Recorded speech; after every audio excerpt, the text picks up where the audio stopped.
வணக்கம். இன்னைக்கு நான் உங்களுக்கு செஞ்சு காட்ட போகிற ரெசிபி வந்து ஒரு சுலபமான மீன் குழம்பு.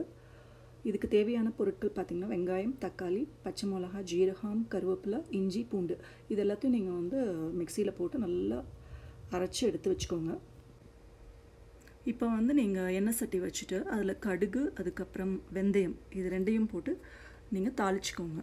தாளிச்சிட்டதுக்கு அப்புறம் நம்ம அரைச்சி வச்சுருக்க அந்த விழுது இருக்கு இல்லையா, வெங்காய விழுது, அதை வந்து அதில் சேர்த்துட்டு நல்லா கொஞ்சம் வதக்கிட்டு 1 டீஸ்பூன் 1/4 டீஸ்பூன் வந்து மஞ்சத்தூள், 1 டீஸ்பூன் மிளகாத்தூள், கொத்தமல்லி தூள் ஒரு 3 டீஸ்பூன், கொஞ்சம் உப்பு சேர்த்துட்டு நீங்கள் வந்து மிளகாத்தூள் வந்து நீங்கள் உங்களுக்கு காரத்துக்கு தகுந்த மாதிரி போட்டுக்கலாம்.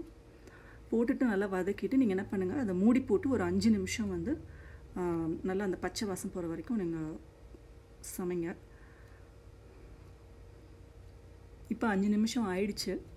இப்போ பார்த்தீங்க அப்படின்னா அந்த எண்ணெயெல்லாம் நல்லா பிரிஞ்சு நல்லா வந்திருக்கு.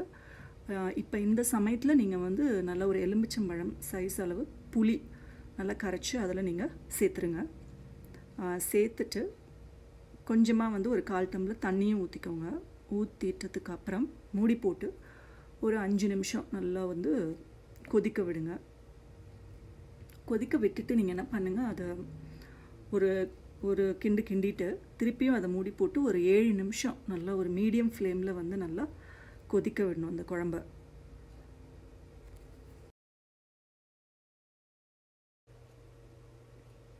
இப்போ வந்து பார்த்திங்கன்னா எனக்கு வந்து கரெக்டாக ஒரு 8 நிமிஷம் ஆச்சுங்க. நான் மீடியம் ஃப்ளேமில் இது கொதிக்க வச்சா கரெக்டாக குழம்பு வந்து திக்காயிடுச்சு. அதுக்கப்புறமா நீங்கள் வந்து மீன் சேர்த்துக்கோங்க. நீங்கள் எந்த மீன்னாலுமே இதில் சேர்த்துக்கலாம்.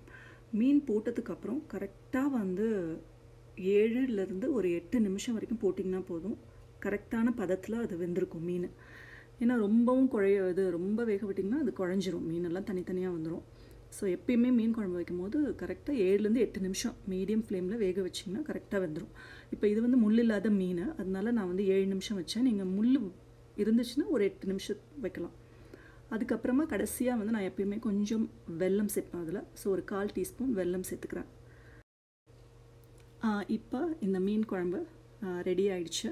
நீங்களும் செஞ்சு பாருங்கள். உங்களுக்கு பிடிச்சிருந்துச்சுன்னா லைக் பண்ணுங்கள், ஷேர் பண்ணுங்கள், மறக்காமல் சப்ஸ்கிரைப் பண்ணுங்கள்.